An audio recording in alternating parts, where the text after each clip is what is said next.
사사기 6장 22절에서 24절까지 말씀 보도록 하겠습니다. 여러분 제목을 한번 읽고 오늘 말씀 듣겠습니다. 제목 읽겠습니다. 시작. 내가 바뀔 때 평안이 임합니다. 여러분 예전에 그 사역하던 교회 얘기인데요. 청소년 지도하던 중에 그 한 학생이 그런 얘기를 저에게 해줬습니다. 그러니까 교회 오면 목사님하고 전도사님은 이제 성경을 통해서 하나님이 계시다는 것과 또 그 하나님을 제대로 섬기며 살면은 복을 누리게 된다는 것을 이렇게 가르쳐 주시는데, 교회 와 보면 이게 뭐 아무도 그 가르침을 따르지 않는 것 같다고 그렇게 얘기를 했습니다. 그러니까 그 학생이 나이가 어렸을 때는 잘 몰랐는데 청소년이 되고 철이 들어가면서 한 인간으로서의 어떤 부모님의 모습을 보니까 하나님만 섬기며 사시는 게 아니라 세상의 성공도 재물도 뭐 이런 것들 다 섬기면서 사는 그런 것 같이 보였다고 그렇게 말했습니다. 말로는 거룩을 외치는데 적은 이익에도 죄와 타협을 일삼고, 입으로는 사랑을 외치지만 성공을 위해서는 절대로 양보하지 않고, 말로는 용서를 가르치지만 마음속에 누군가를 향한 분노와 한을 품고 살아가고, 다른 사람 앞에서는 한없이 다정다감하지만 실제로 가족에게는 과격하게 대하고 배려하지도 않고, 이기적인 그런 모습을 보면서 이 학생이 그렇게 생각한 것입니다. 처음에 이 학생은 그런 모습으로 충격을 받았던 것 같습니다. 그런데 목사님 또 전도사님이 전해준 그런 말씀을 믿었기 때문에 이건 그냥 우리 부모님만의 문제일 수도 있어 라고 생각했습니다. 하지만 시간이 지날수록 다른 성도들을 알아갈수록 그분들도 역시 별반 다르지 않다는 것을 알게 되었습니다. 직분이 있는 사람도, 신앙 연수가 있는 사람도, 심지어 가르치는 입장에 서 있는 사람들마저도 정도의 차이만 있을 뿐 부모님처럼 하나님을 섬긴다고 하면서 돈이나 권력이나 성공과 같은 다른 것들을 추구하면서 살아간다는 것을 알게 됐습니다. 성경 말씀은 분명 하나님만 섬기라고 가르치는데 실제로 부모님을 비롯한 대부분의 그 사람들은 이중적인 모습, 그러니까 겉으로는 하나님을 잘 섬기는 것처럼 보이지만 실제로는 세상 사람들과 다를 바 없는 신앙생활을 하고 있다는 것을 알게 된 것입니다. 근데 게다가요, 이렇게 여러 신을 섬기면서 여러 가지 것들을 추구하면서 이렇게 살아가면, 그래서 결국 행복하면 그나마 다행인데 이 안타깝게도 부모님은 행복해 보이지 않았습니다. 이렇게 여러 신을 섬기며 살아감에도 행복은 남들보다 우위에 있어야 얻어지는 것이라 생각했기 때문에 이 학생의 부모님은 늘 누군가를 짓밟고 위에 올라서야 한다는 강박으로 스트레스를 받았고, 이로 인해서 파생된 어떤 불편한 인간관계 때문에 고통을 겪고 있었습니다. 그리고 행복하려면 더 많이 가져야 한다고 생각하고 있기 때문에 단 한순간도 만족이 없는 그런 삶을 살았습니다. 사업이 좀 안 되면 그것으로 인해서 불행해질 거라 생각해서 스트레스를 받았고, 심지어 사업이 잘 되는 중에도 남들보다 더 크게 키워야 한다는 그런 생각에 스트레스를 받았습니다. 그러니까 이 학생의 부모님은 신앙을 가졌다고 하면서도 그 세상에서 지고 가는, 많은 사람들이 지고 가는 수고하고 무거운 짐을 다 지고 가고 있었던 것입니다. 그러니까 학생이 보기에 부모님은 하나님을 믿음에도 불구하고 절대로 평안해 보이지 않았습니다. 그러다 보니까 이 학생은요, 나는 어떻게 해야 하나, 나도 엄마 아빠처럼 그렇게 살아가야 하나, 아니면 목사님 말씀처럼 하나님만 섬기며 그분의 말씀을 따라 살아가야 하는 것인가, 어떻게 해야 참된 평안을 얻을 수 있을까라는 그런 생각으로 갈등하고 있었습니다. 근데 제가 만났던 그 학생처럼 오늘 말씀의 주인공인 그 기드온도 이런 고민을 하고 있었습니다. 기드온이 속한 이스라엘 사람들은 하나님을 섬기고 있었습니다. 하지만 하나님만 섬기는 것이 아니었죠. 하나님을 섬기면서 동시에 다른 신들도 섬겼습니다. 여러분, 심지어 이 기드온의 아버지는요, 하나님을 섬긴다고 하면서도 자기 집에다가 바알과 아세라 신상을 모셔두고 섬기고 있었습니다. 근데 여러분, 이렇게 여러 신을 섬김에도 이스라엘은, 그리고 그의 가족은 미디안에게 가진 것을 다 뺏기고 그들을 피해서 산으로 동굴로 숨어 사는 그런 신세였습니다. 하나님만 잘 섬길 때는 이렇게 되지 않았었는데 다른 신을 섬기면서 점점 이 국력이 기울더니 결국 이렇게 가진 것을 다 뺏기고 이방인에게 온갖 고통을 당하는 신세로 전락해버린 것입니다. 이런 이스라엘에게 하나님께서는 이렇게 된 원인이 우상 숭배에 있다는 것을 가르쳐 주셨습니다. 이스라엘이 미디안 때문에 너무 고통스러워서 막 부르짖자 하나님께서는 선지자를 보내셨고, 내가 너희 이스라엘을 애굽에서 인도하여 냈고 모든 악한 자의 손에서 너희를 건져냈고 그들을 너희 앞에서 쫓아내고 그 땅을 너희에게 주었다. 그리고 나는 너희의 하나님 여호와니 너희가 거주하는 아모리 사람의 땅에 신들을 두려워하지 말라고 하였다. 하지만 너희 이스라엘은 내 목소리를 듣지 아니하였다라고 하셨습니다. 그러니까 하나님께서는요, 이스라엘이 미디안 사람들 때문에 지금 고통 겪고 있는 것은 그들이 아모리 사람의 신 곧 바알과 아세라를 섬겼기 때문이라고 분명히 가르쳐 주셨던 것입니다. 하지만 여러분, 우상 숭배에 깊이 빠져 있던 이스라엘 사람들은 하나님께서 선지자를 보내셔서 그들이 겪는 고통의 원인을 밝히고 또 회개를 촉구하심에도 돌이키지 않았습니다. 이런 형편은 기드온의 아버지도, 기드온의 친척들도, 기드온의 친구들도 다 마찬가지였습니다. 이런 모습을 보면서 기드온은 정말 마음이 아팠던 것 같습니다. 하나님이 이스라엘을 떠나셔서 우리가 이런 어려움을 만났는데 왜 이스라엘은, 그리고 나의 부모님은 우상을 버리고 하나님께로 돌아가지 않을까? 하나님만 섬기면 그분이 다 해결해 주실 텐데, 그래서 우리에게도 참된 평안이 임할 텐데 라고 생각했습니다. 바로 그럴 때 하나님께서는 기드온에게 한 사람을 보내셨죠.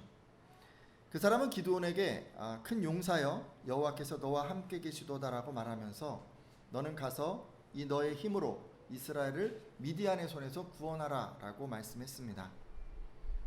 사실 여러분, 이 말씀대로라면 지금 기드온이 사사가 되잖아요. 그러면 만인의 적이 되는 거예요. 모두에게 미움을 받는 거예요. 지금 기드온을 제외한 주변의 모든 사람들이 다 우상을 섬기고 하나님을 믿으려고 하지 않는데, 자신이 그런 하나님을 대변하는 사사가 되면 당연히 왕따가 되지 않겠습니까? 그러기에 이 제안을 수락하기 위해서는 기드온에게 믿음이 필요했습니다. 이에 기드온은 하나님이 보낸 그 사람에게 표징을 보여달라고 하죠. 그러자 그 사람은 기드온이 예물로 준비해온 염소 고기와 무교병을 바위 위에 놓게 하고 국을 그 위에 붓게 합니다. 그리고 지팡이 끝을 내밀어서 이 축축해져 버린 음식 위에 댑니다. 그러자 큰 불이 바위에서 나오게 되고 음식들을 다 태웁니다. 그리고 동시에 하나님이 보낸 그 사람은 그 자리를 떠남으로 보이지 않게 됩니다. 이렇게 하나님이 보낸 그 사람은요, 기적을 사용해서 기드온이 드린 예물을 제물로 받아주심으로 자신이 곧 하나님이 보낸 사자라고 하는 그런 표징을 보여주었습니다. 자, 그러면 여기까지 이제 우리가 계속 말씀을 나눴는데, 그 이후에 기드온은 어떻게 반응을 했을까요? 표징을 지금 보여주셨잖아요. 그러니까 이제 자신을 사사로 세워서 하나님께서 이스라엘을 구원하실 거라는 것을 믿었을까요? 사사기 6장 22절 표징을 다 본 기드온 어떻게 반응했는지 한번 보도록 하겠습니다. 읽어주시겠어요? 기드온이 시작. 기드온이 그가 여호와의 사자인 줄을 알고 슬프도소이다.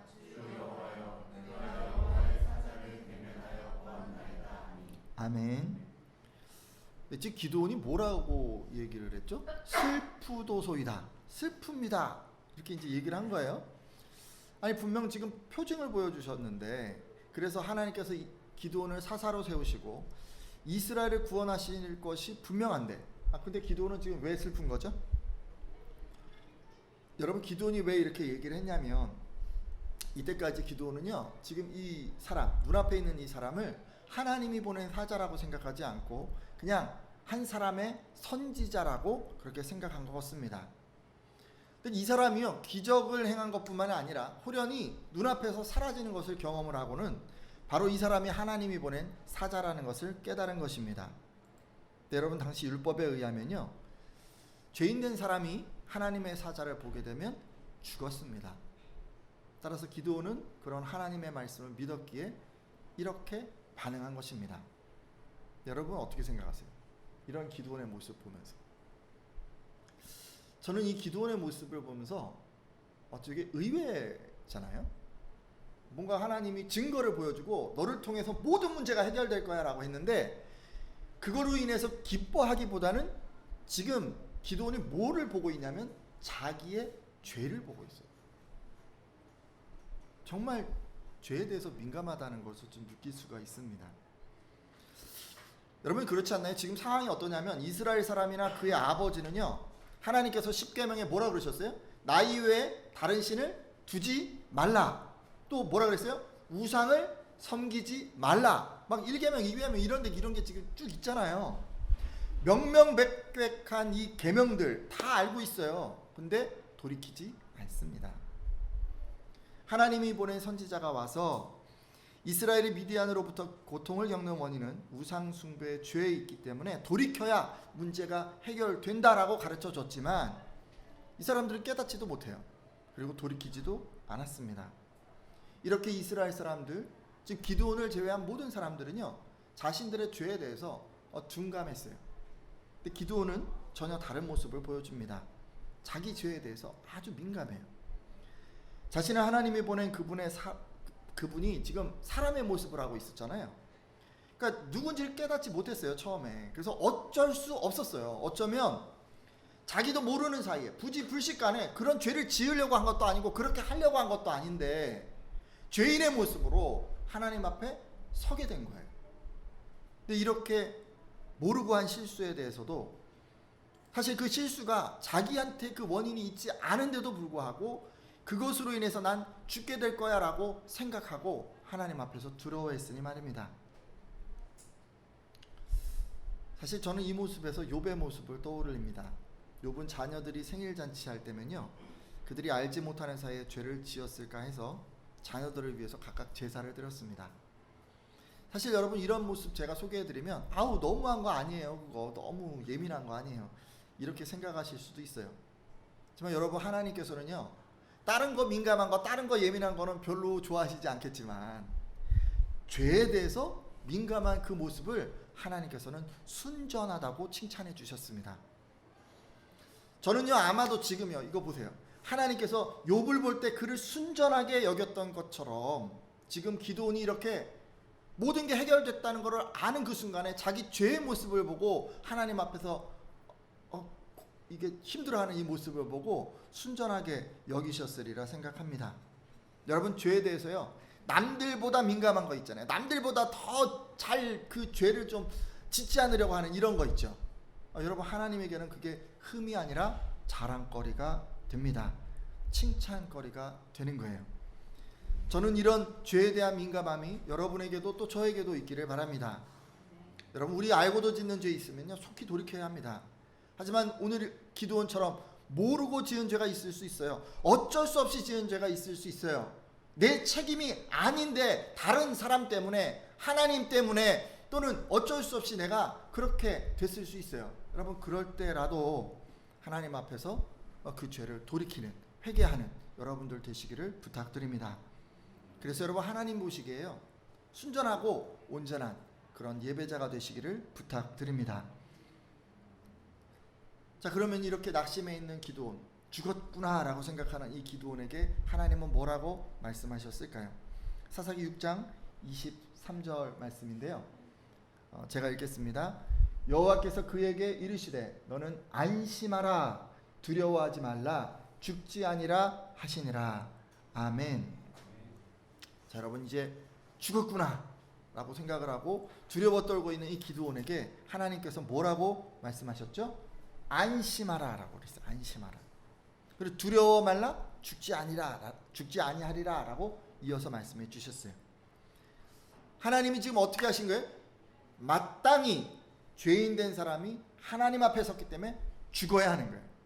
죽는 게 맞는 거예요. 죽을 수밖에 없는 거예요. 그런데 살려주셨습니다. 여러분 이게요, 기드온이 개인적으로 체험한 구원의 은혜였어요.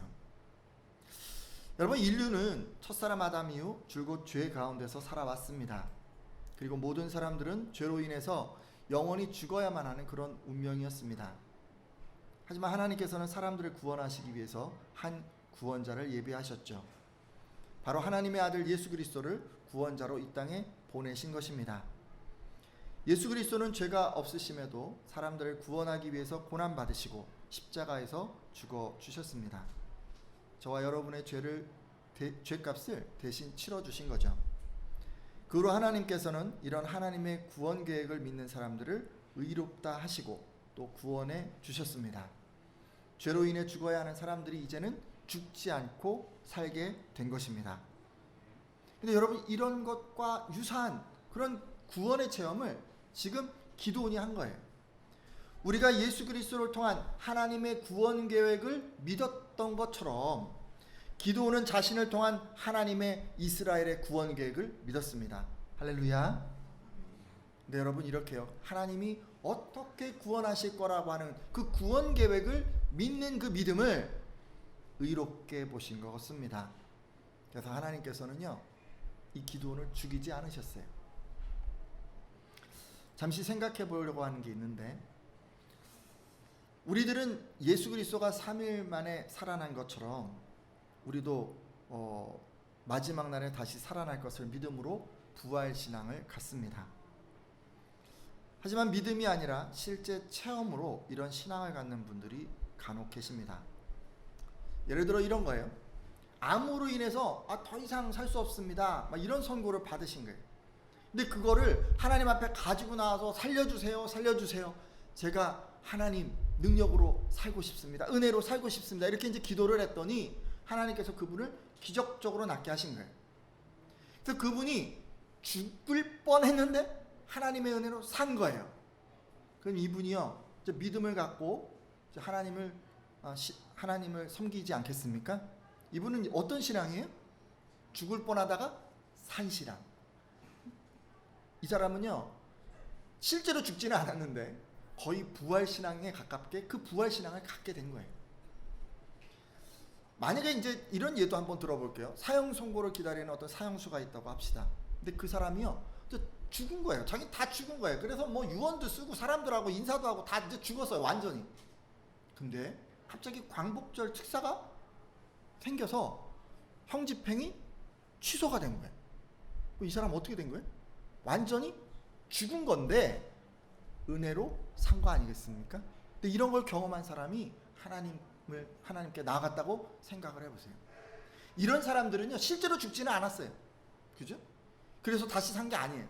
하지만 죽음 가운데 죽을 뻔하다가 살아났기 때문에 그 은혜를 하나님 앞에서 체험한 사람들은 부활신앙을 가질 수가 있는 것입니다.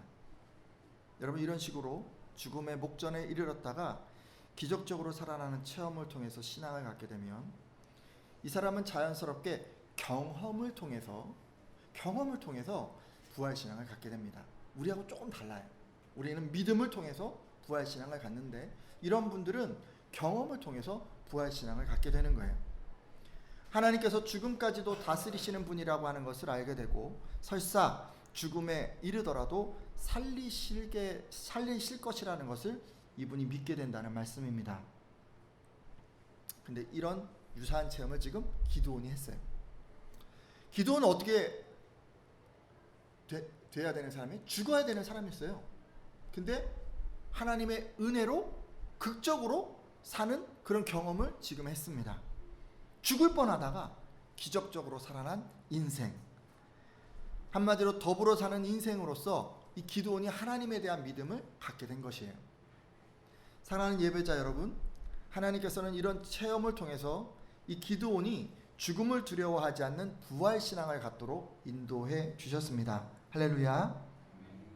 자, 여러분, 이렇게 하나님의 사자를 보고도 죽지 않는 체험, 그런 체험을 한 기드온, 그래서 부활신앙을 갖게 된 이 기드온은 그 후에 무엇을 했을까요? 사사기 6장 24절 말씀인데 여러분 읽어주시겠어요? 기드온이 여호와를 위하여, 시작. 기드온이 여호와를 위하여 거기서 제단을 쌓고 그것을 여호와 살롬이라 하였더라. 그것이 오늘까지 아비에셀 사람에게 속한 오브라에 있더라. 아멘. 네, 뭘 했나요? 여호와의 사자, 하나님의 사자를 만나고도 죽지 않은 기드온은 거기서 제단을 쌓았습니다. 누구를 위한 제단이었죠? 그렇죠? 하나님을 위한, 여호와를 위한 그런 제단이었어요. 여러분 그동안요 생각해 보세요. 오랫동안 지금요 하나님을 위해서 예배가 드려지고 있지 않았습니다. 근데 지금 믿음을 가진 한 사람에 의해서 하나님을 향한 그 온전한 예배가 드려지기 시작한 거예요. 여러분 얼마나 감격적입니까? 그죠? 얼마나 오랜 시간 동안 사람들이 하나님을 외면했겠어요. 근데 지금 한 사람이 하나님을 향해서 온전한 신앙으로 예배하기 시작한 거예요. 그리고 기도는 예배를 통해서 하나님께서 자신에게 평안을 주셨음을 감사합니다. 앞서 하나님께서 그에게 안심하라 이렇게 말씀하셨잖아요. 그 말의 원어가 샬롬입니다. 그러니까 하나님이 샬롬이라고 얘기해 주신 거예요. 평안하라고 말씀해 주신 거예요. 그러니까 지금 하나님께서 평안하라고 하신 것에 대해서 기도원이 실제로 평안을 누린 거예요. 평안해진 거예요. 하나님께서 내게 평안한 마음을 주셨습니다 라고 고백하면서 지금 감사의 예배를 드린 것입니다. 여호와 샬롬, 하나님께서 내게 평안을 주셨습니다 라는 그런 의미예요. 바로 이 고백을 기원으로 해서 샬롬이라고 하는 말이 생겨났는데 지금까지 신앙인들 사이에서 인사로 사용되고 있습니다. 누군가를 우리가 만나잖아요. 그럼 이제 그분이 무사하고 무고하고 건강하기를 원하는 그런 마음을 담아서 우리가 이렇게 인사를 합니다. 일상 속에서 널리 쓰이게 된 것이죠. 우리 옆에 분들과 한번 인사해 보겠습니다. 일단 의미를 먼저 인사해 볼까요? 하나님께서 당신께 평안 주시기를 바랍니다. 이렇게 한번 인사하겠습니다. 시작. 하나님께서 당신에게 평안 주시기를 원합니다. 히브리어 원어로도 해보겠습니다. 여호와 샬롬. 시작. 네, 하나님께서 평안 주시기를 원합니다. 하나님께서 당신의 삶을 평안케 하시기를 원합니다. 그 마음으로 여호와 샬롬이라고 그렇게 했던 것입니다. 지금까지요 제가 기도는 하나님이 보낸 사자를 만났는데 죽지 않고 살았다라고 말씀드렸습니다. 그래서 진정한 평안을 누리게 됐고 감사함으로 하나님께 제사를 드렸다고 말씀드렸습니다. 자, 그러면 여러분 하나님께서 주시는 평안, 하나님께서 주시는 이 마음은 어떻게 생겨날까요? 하나님이 그렇게 말씀하셨어요. 안심하라, 평안하라 이렇게 이제 말씀하셨으니까 그 말씀을 믿으면 저절로 우리 마음 가운데서 평안이 생겨나는 것입니까? 네, 여러분 한 가지인데 분명한 것은요. 이 기드온의 경우를 보면요. 평안하다라고 이렇게 이제 고백을 하고 있는데 기드온의 상황은 하나도 바뀐 게 없다는 것입니다. 신기하죠? 기드온이 지금 평안하다고 막 하나님 평안해요. 너무 감사해요. 제게 평안 주셔서 이렇게 하고 있는데 아니 생각을 해보세요. 뭐 지금도 이스라엘은 미디안의 침략을 받고 있고 다 뺏기고 있고 지금 기드온도 그래요. 숨어서 타작해야 돼요. 뭐 지금 나가서 뭐 할 수도 없어요. 이스라엘은 지금 계속해서 우상을 섬기고 있어요. 그리고 그의 아버지는 집에다가 바알과 아세라 신상까지 다 가져다 놓고 그러고 모시고 있어요. 뭐 바뀐 게 하나도 없어요. 기드온은 평안하다고 고백을 하고 있는데 그가 누린 평안은 주변의 상황이 어려운 상황이 힘든 상황이 지금 좋게 바뀐 게 아니에요. 그가 바뀐 거예요. 그의 마음과 생각이 바뀌어서 그 마음이 평안을 누리게 된 것입니다. 네, 여러분 그러면 이 기드온의 마음, 그의 생각 어떻게 바뀌었길래 이런 평안을 누릴 수 있었을까요? 저와 여러분이 하나님이 주시는 이 평안을 누리려면 무엇을 바꾸려고 힘써야 할까요? 오늘 우리 이제 함께 말씀을 봤는데 이 말씀을 통해서 두 가지를 좀 생각해 보려고 합니다. 첫째 여러분, 우리가 평안해지려면요, 우리 마음의 평안을 누리려면 말씀을 믿어야 합니다. 어떻게 해야 한다고요? 말씀을 믿어야 해요. 하나님께서는 미디안에게 가진 것 다 뺏기고 숨길 곳조차도 변변치 않아서 자기 집안에서 타작하고 있던 이 기드온에게 큰 용사라고 선언하시고 그가 이스라엘을 구원할 사사가 될 것이라고 말씀하셨습니다. 근데 아무것도 지금 준비되어 있는 게 없어요. 뭐 누구 도와줄 사람도 없어요. 가진 것도 없고 뭐 아무것도 없어요. 근데 하나님이 그냥 말씀을 확 던지신 거예요. 상황을 봐도 도와줄 사람도 없고 상황을 봐도 뭘 어떻게 내 힘도 없고 능력도 없고 상황은 정말 답답한데 근데 하나님이 내가 너를 통해서 문제를 다 해결할게 라고 그렇게 말씀하신 거예요. 아무리 봐도 가능하지 않아요. 아무리 봐도 이게 힘들어요. 완전 불가능해 보이는데 이런 상황에서 하나님이 하겠다라고 하신 그 말씀을 기드온이 믿고 싶었어요. 아직 믿음은 없어요. 믿으려고 했어요.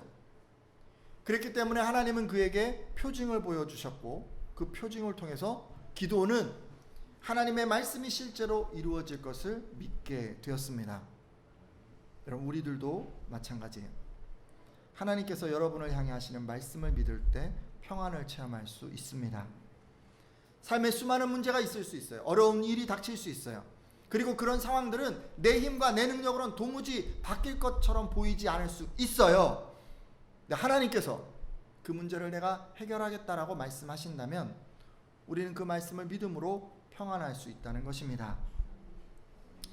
여러분, 기드온의 경우는 어떤 경우냐면 이런 경우예요.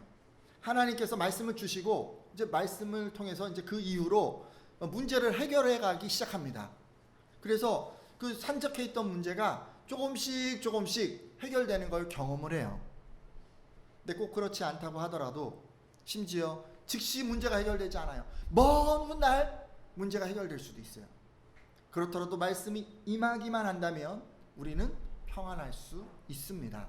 그 말씀을 믿기 때문에.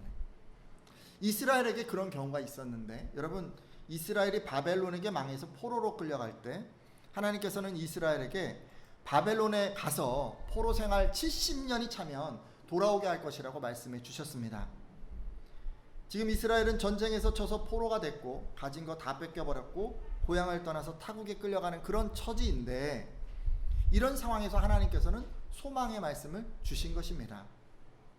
그러면서 그런 이스라엘에게 너희를 향한 나의 생각을 내가 아나니 평안이요 재앙이 아니니라, 너희에게 미래와 희망을 주는 것이니라 라고 말씀하셨습니다. 자, 이렇게 완전히 망하고 포로가 돼서 끌려가는 이스라엘에게 평안이 있을까요? 여러분, 어떻게 생각하십니까? 이 사람들 만약에요, 지금 하나님이 주신 평안이요 재앙이 아니니라, 미래와 희망을 주는 것이니라 라는 그 말씀을 믿는다면 70년간 포로 생활을 하더라도 그들 안에 평안이 있을 것입니다. 하지만 여러분, 말씀을 믿지 못하면 그들은 늘 불평하고 원망하며 살아갈 것입니다. 불안한 가운데 고통의 나날을 보내게 되겠죠. 그러니까 여러분, 하나님께서 주시는 이 평안은 주변 사람이 바로 변하는 것, 뭐 이런 거 아닙니다. 일단 가장 먼저 내가 변하는 거예요. 하나님의 회복의 말씀을 믿음으로 하나님의 평안이 삶 속에서 체험되는 것입니다. 오늘 함께한 예배자들에게 이런 평안이 임하기를 바랍니다. 하나님께서 여러분에게 말씀을 주셨다면 그 즉시 문제가 해결되어지던 또는 그 즉시 문제가 해결되지 않던 주변 상황이 어떠함에 상관없이 말씀을 믿음으로 평안을 누리시기를 예수님의 이름으로 축원합니다. 자, 여러분, 말씀 믿는 게 하나님이 문제를 해결해 주실 거야 라고 하는 그 말씀을 믿는 게 내 마음에 평안을 누리게 하는 첫 번째 비결이었어요. 두 번째는요, 여러분, 우리가 평안하려면 부활신앙을 가져야 합니다. 뭘 가져야 한다고요? 부활신앙을 가져야 해요. 여러분, 기드온은 하나님의 구원 계획을 믿었어요. 그래서 하나님의 사자를 만났음에도 죽지 않는 체험을 했습니다. 그는 죄인이기 때문에 마땅히 죽어야 했지만 하나님의 은혜로 죽지 않는 그런 경험을 한 것입니다. 우리들이 예수 그리스도가 3일 만에 살아난 것을 믿음으로 부활신앙 갖는 것처럼 기드온은 이 사건을 통해서 죽음에서도 살리시는 하나님을 체험합니다. 기드온은 이 체험을 통해서 나를 믿는 자는 죽어도 살 것이다 라는 예수님의 말씀을 믿는 부활신앙을 갖게 된 것입니다. 사랑하는 예배자 여러분, 이렇게요, 죽어야 하는 사람, 이게 죽어야만 하는 그런 사람이 생명을 얻게 되는 경험을 하면 평안을 누리게 됩니다. 예수 그리스도의 십자가 구속을 믿음으로 구원을 체험하고 마지막 날에 살리실 것을 믿는 그 부활신앙을 갖게 되면요, 여호와 샬롬의 평안을 누리게 된다는 말씀입니다.